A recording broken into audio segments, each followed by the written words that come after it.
So here's Superman. All three of his names. And so let's talk about his personality, shall we? Let's talk about his personality and what goes into a personality. Now, back in the day when he was first created by Joe Simon and Schuster. Oh man, I can't think of the first name. Schuster's first name. Anyways, Simon and Schuster in the 1930s, they always said, so S and S, they always said that Superman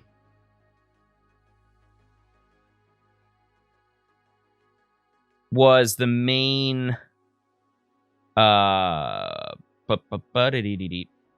was the main thing,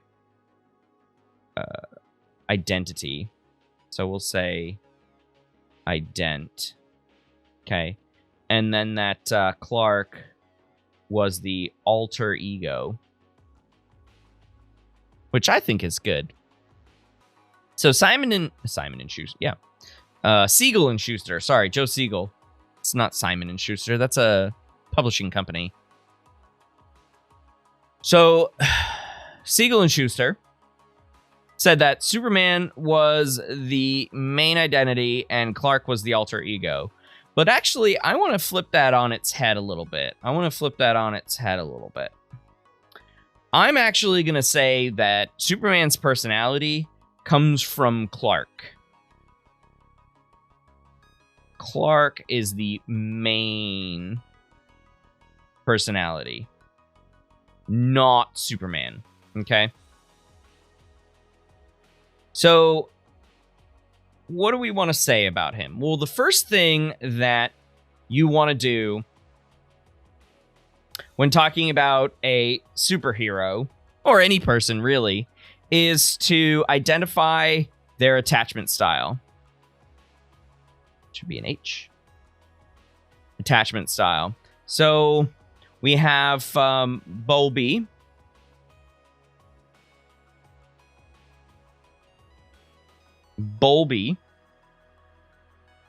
Who came up with it. And then we also have Mary Ainsworth, who we're going to talk about here in just a second. So Bowlby came up with secure,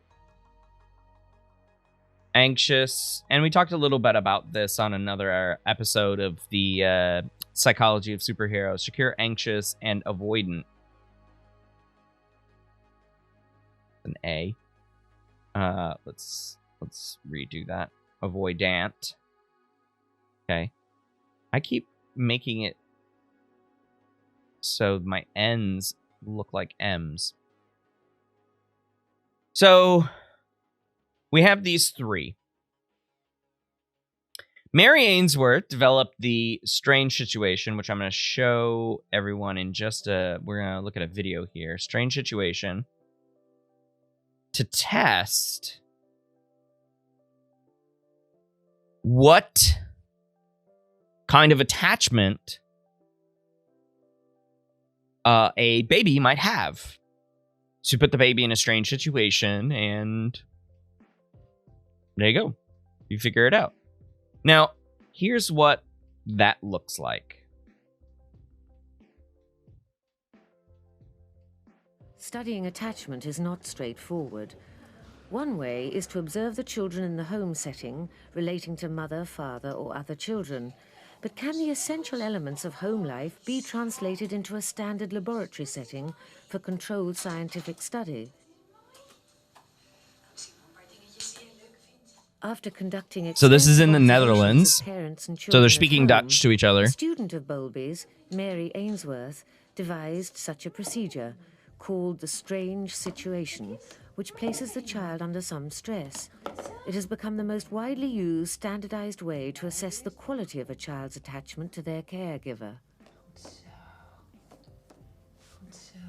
Here the researchers are recording how 14-month-old Lisa responds in this attractive but unfamiliar setting. How will she react to a stranger? What will happen when her mother leaves the room? And when she returns? It's Lisa's behavior when her mother returns, what psychologists call the reunion, that they are particularly interested in. Most importantly is to look for the type of balance that a child strikes between an attachment need and, on the other hand, to explore the play material.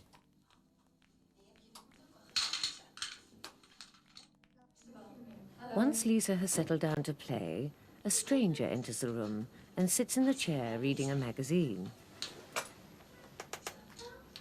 Lisa, where's the bow? Where's the bow? All adults are strange, After aren't a they? couple of minutes, the stranger attempts to interact with Lisa.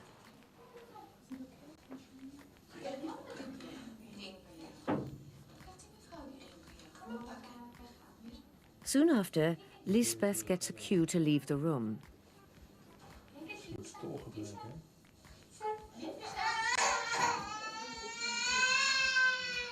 Making babies cry. Observational scientists every day.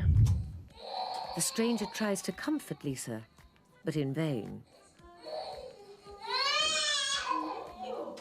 Lisbeth comes back into the room, and the camera records how Lisa reacts.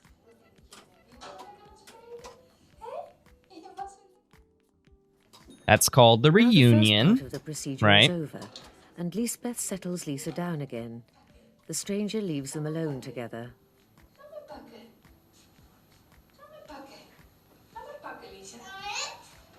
And soon after, Lisbeth goes too. Lisa's like, oh, Lisa is on stop her it. own. Stop it. Her distress is plain to see. Once again, the efforts of the stranger to console Lisa are to no avail.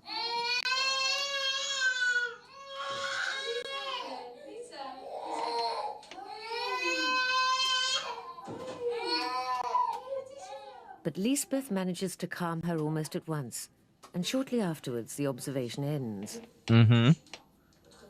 Lisa showed outward signs of what's called secure attachment. Can these signs give us an idea of what's going on inside the child's mind? John Bowlby used the idea of an internal working model to describe this. Howard Steele, another attachment researcher, explains what this means. Some people express the internal working model in the following terms, that the child who behaves securely, if you like, in the strange situation, has a model of the parent as available and loving, and a complementary model of the self as worthy of that love. When data from a number of strange situations are coded and analyzed, secure attachments are usually found in about 60% of the cases. Seemed to be quite nice. Another child, 1-year-old Eva, clearly behaves differently from Lisa during this first part of the procedure, after she's been left alone for a short time. She's first glancing at the mother, then glancing again at the mother. You would expect now that she would seek proximity, a little bit distracted by the stranger. Somebody is tired. This takes a long time before she's oriented the mother again, isn't it? Although she looks, but only shortly. She's clearly distressed, so you would think that she would seek proximity, but she's just... She remains. So that would be anxious on the part of that, either anxious or avoidant. So here we have a secure attachment versus like these two, right? So which one is Clark? Well, Laura Zor-El is his mother. And it appears, though, even though he only spent about, I don't know, a few months, it's hard to tell in most of Clark's origin stories, well, in Kal-El's origin stories, that he seems to, let's just say a few months. He's still an infant, right? He gets put in the pod, and it's just like, I'm fine. So a few months is their relationship. But it kind of just looks to be secure because of how he reacts and is accepted by the Kents. Reacts to Kents, right? So Martha and Jonathan come and pick him up after essentially their truck is almost hit by his spaceship. They have an accident, and they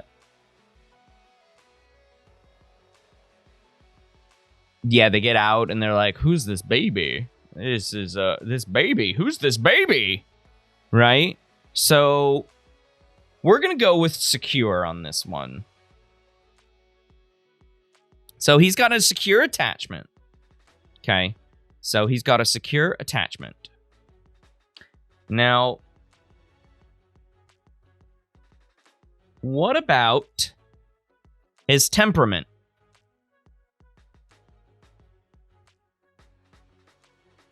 So temperament is basically underpinnings of your personality. So more the most stable aspects of your personality are in your temperament. Are you easygoing? Are you anxious? Are you irritated in some manner? So that in and of itself would be the early portions of somebody's personality, and then other traits get like built on top of those. So Clark's temperament is actually fairly flat. He's kind of easygoing.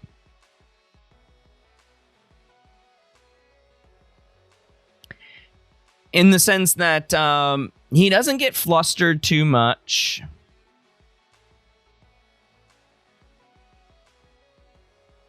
Not flustered.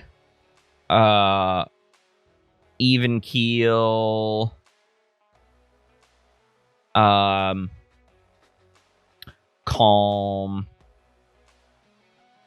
Etc. Okay. So his temperament is generally speaking good, and that's important for somebody with super strength, right? They don't want to be rage monsters. Part of this has to do with the early ways in which Jonathan and Martha raised him. So, so Jonathan told him, his dad, Jonathan K., he said to him, help people. And then Martha, why did you say that name? Martha K. Sorry, I do that every single time I say Martha. Martha Kent. She said, hide your powers so you don't scare anyone. Oops. Let's undo that.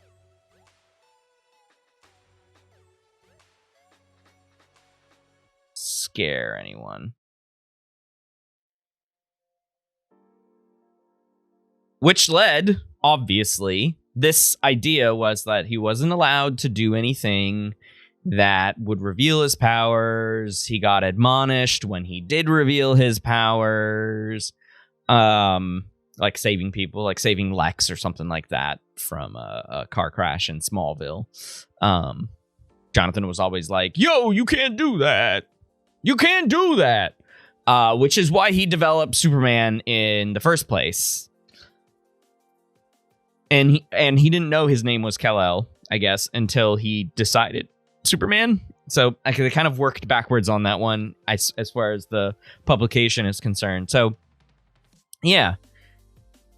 So this is really important. His temperament was rather easygoing. And that's because he had the weight of the world on his shoulders. He had the weight of the world on his shoulders. Okay? But his parents came in and they said, hey, it's okay, man. You're good. We're good. Everything's going to be fine. Just give it a shot. Now.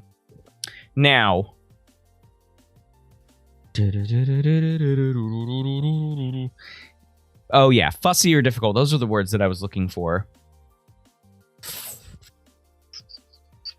So that was temperament, attachment style, and birth order. This one's fun. This one should be. Hey, Carson, welcome on in. So birth order.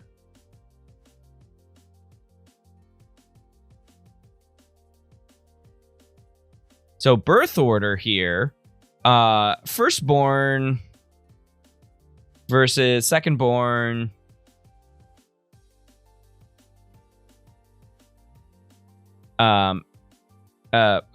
Versus etc. Okay, so on and so on and so on and so on. Well, this one's actually really easy. This one is really easy because Kal-El and Clark are only children. Well, they're only child. I shouldn't say are. That's not accurate. Should be is.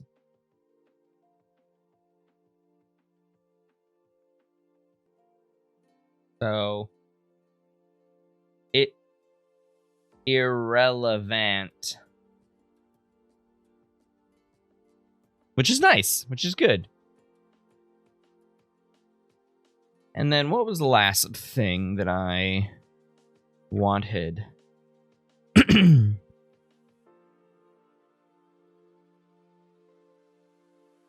The interesting thing about this one is that firstborns tend to be more polite.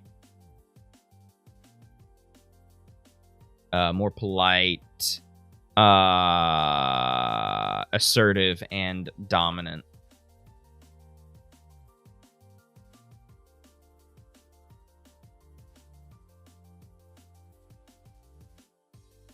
All right, yeah. So that's that. Oh yeah. So he, contrary to you and me, he grew up invulnerable.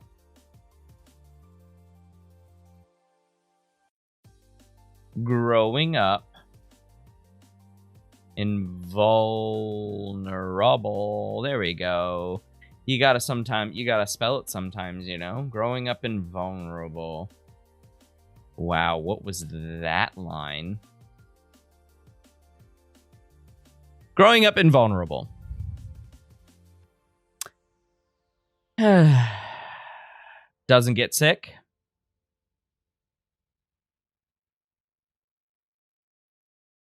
Can't get hurt.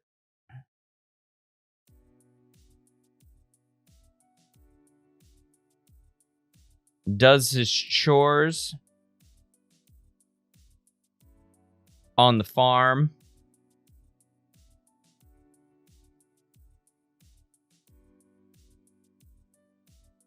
Develops a strong work ethic. But not only that,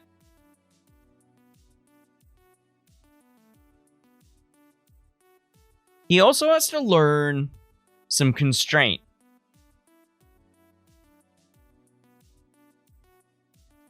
Self-control. Anger management. Imagine if he was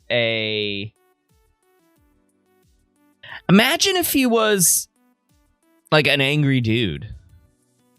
We wouldn't have good guy Superman. We would not have good guy Superman. We would have bad guy Superman, and he would literally be Homelander, right?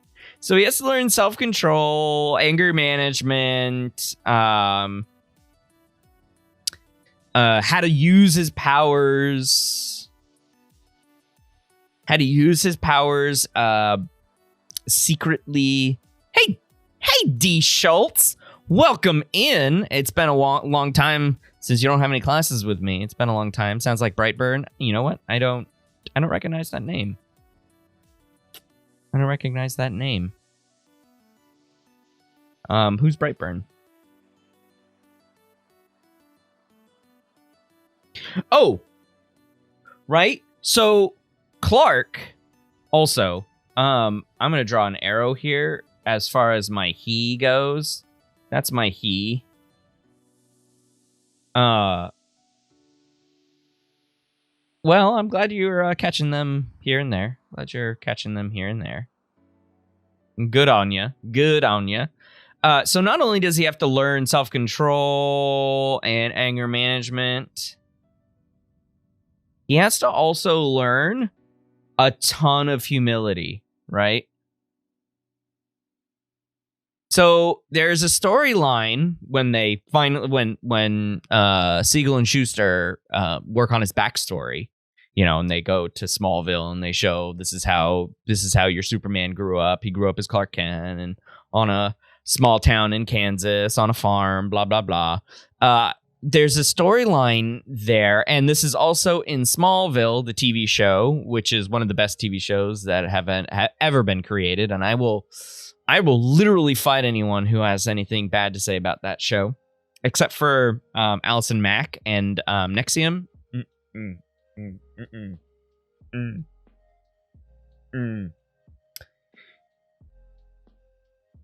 And there was a little bit in the cartoon. He wanted to be a football player. He wanted to play football. And Jonathan was like, no, you can't, because you're gonna beat the crap out of everyone. Like, if you're running the ball downfield, what's to stop you from just plowing straight through everyone? What's to stop you? And that's a really good argument for how to understand how humbling having these kinds of powers would be. Just how humbling it would be. So he has to learn a lot of humility because he doesn't get to do that. He doesn't get to do that, even though he was like, yeah, I'm going to be the most popular person on the planet. Yeah, man.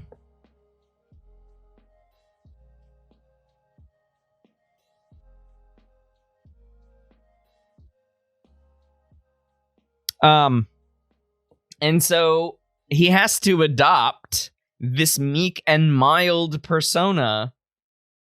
So that's what happens. So adopts meek, mild persona as Clark. As Clark, though, right? As Superman, he's definitely not meek and mild. But here's where I think this is the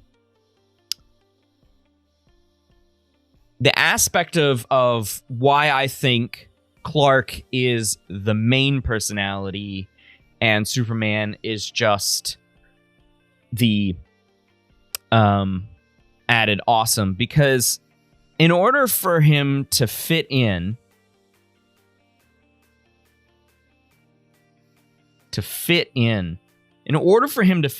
he needs to change the way that he interacts with people, and that ends up becoming really important. That ends up becoming really important for his development and growth as a teenager, as a young adult, into an adult who becomes Superman.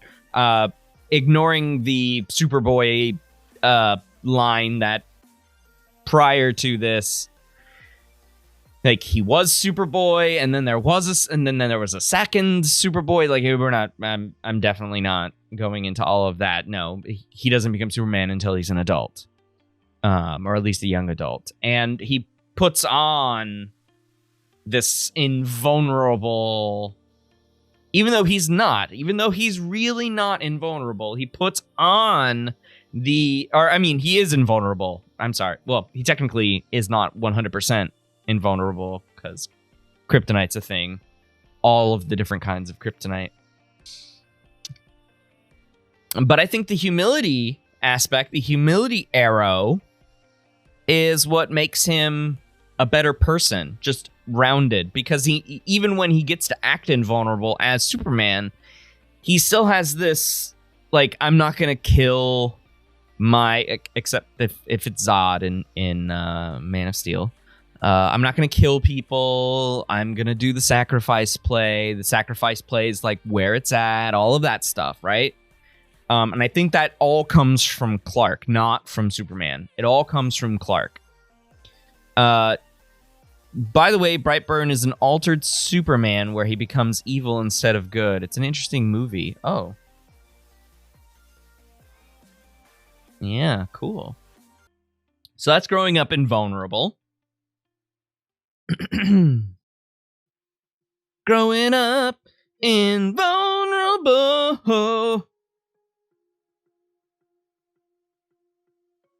And then there's also, I think this is, well, no. This isn't, this is the second to last one. Second to last one.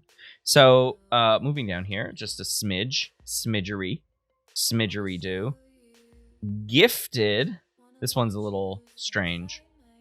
Morality. So Superman was written to be this, to espouse the, truth, justice, and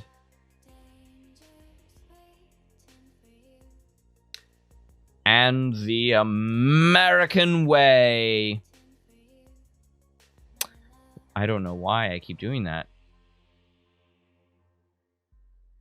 I'm just gonna... Actually, let's take that back just a second here. Let's put the TM there. Truth, justice, and the American way. Trademark. Okay. He was written to be the epitome of American exceptionalism. Also TM. And he does a decent job at that through the decades.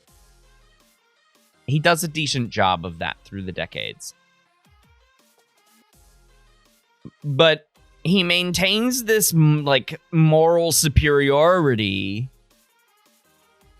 above all others. And there's a funny quote in the essay that I'm referring to, where Lois was like, you know, an average Joe can't deliver a letter in a second or something like that. I'm paraphrasing. And Superman just says, I can't do that. That'd be illegal.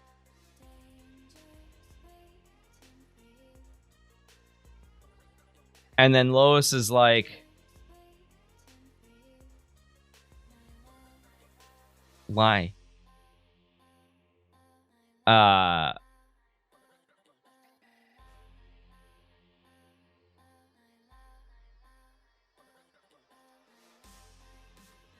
That's my... how do you do eye rolls?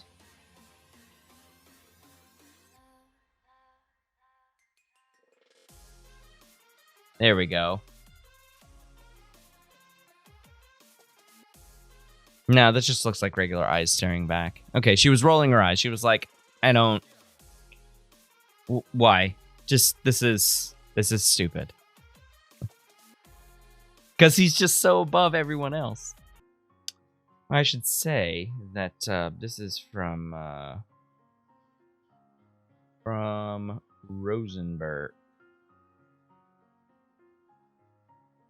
2008. There we go.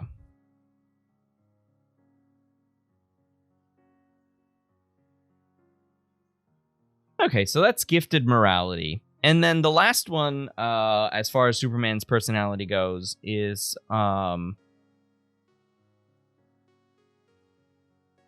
where he's from. So this has to do with culture and values. And you can, my Midwest folks, if you're around here, you can, this might wet your whistle here. So he grows up in Kansas. So Superman / Clark grows up in Kansas, right? Grows up on farm. Oh, boy. In Kansas. Okay. He grows up on a farm in Kansas. And this has like so much overlap with the whole idea of Protestant work ethic. Even though he's not, and it doesn't look like the Kents are too much into religion. There's not a lot of discussion about religion. I mean, it would be odd that they would be religious. I mean, maybe not odd in the sense that, like, why are they talking about religion when they have an alien baby, an alien son? But be that as it may, they still impart on him a Protestant work ethic that you see throughout the Midwest, especially the farming center of the Midwest, which is more along the lines of the Illinois westward part of the Midwest. So Illinois westward, because the other parts of the Midwest are kind of like the Rust Belt, where there was a lot of factory stuff going on. So you can divide it up like that. So the idea is that he got this Protestant work ethic. He was raised to be like this. Okay, he was raised to be humble, curious, polite,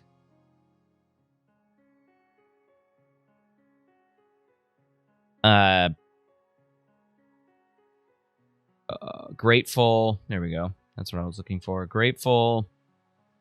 And just like nice / kind, right? But who did he learn those from?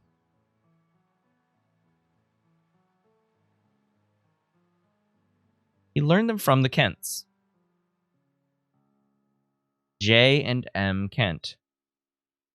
I wasn't gonna say the name because then I would have had to do my best Batfleck impression. So he learned from the Kents. So the interesting thing is that he gets all these values from them. He gets all these values from them. So even though he moves to Metropolis,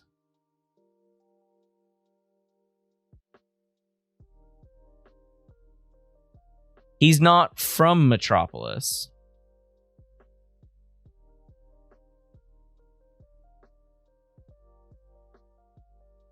Right? He's not from Metropolis. But let's say, what if he moved? Or I'm sorry, what if he, not what if he moved. I'm going to rewrite that. What if he grew up there?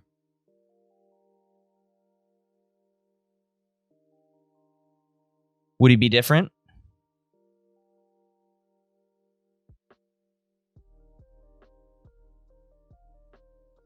Rosenberg says no.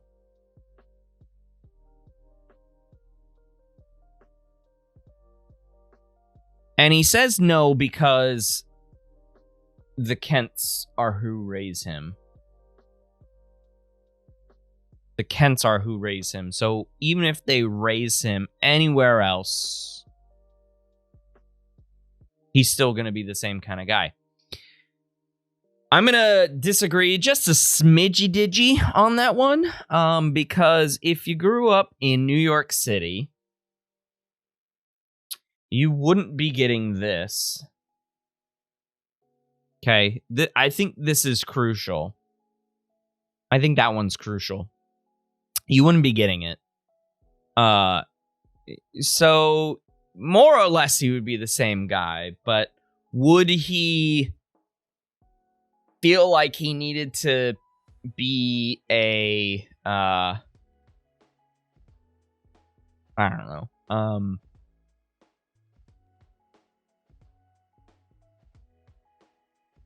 A hard worker, go and Clark Kent be a reporter for the Daily Planet? Like, would he feel the need to go do that? See, I don't know if he would. Also, there are little things like, okay, like I said, right? What if he grew up in the city? Oh boy, what is?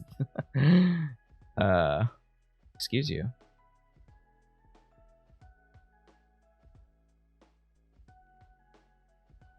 Don't know what that was going on. I mean, football does exist in the city, right? No football, right? Would he want to be a football player? No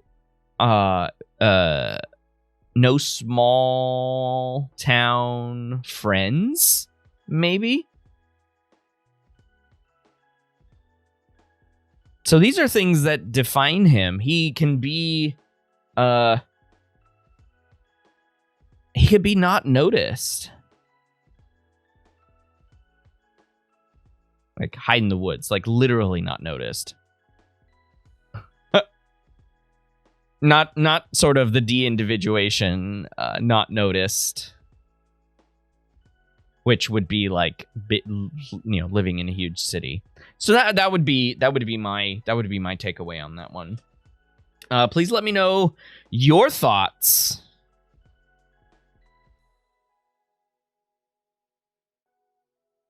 about Superman.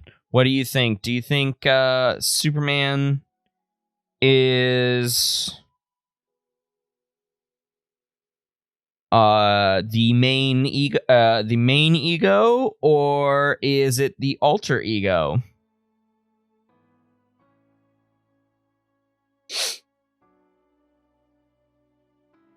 Kal-El, definitely not. Definitely not the ego. Kal-El's just kind of like a half truth and whatnot. That's what I think, at least.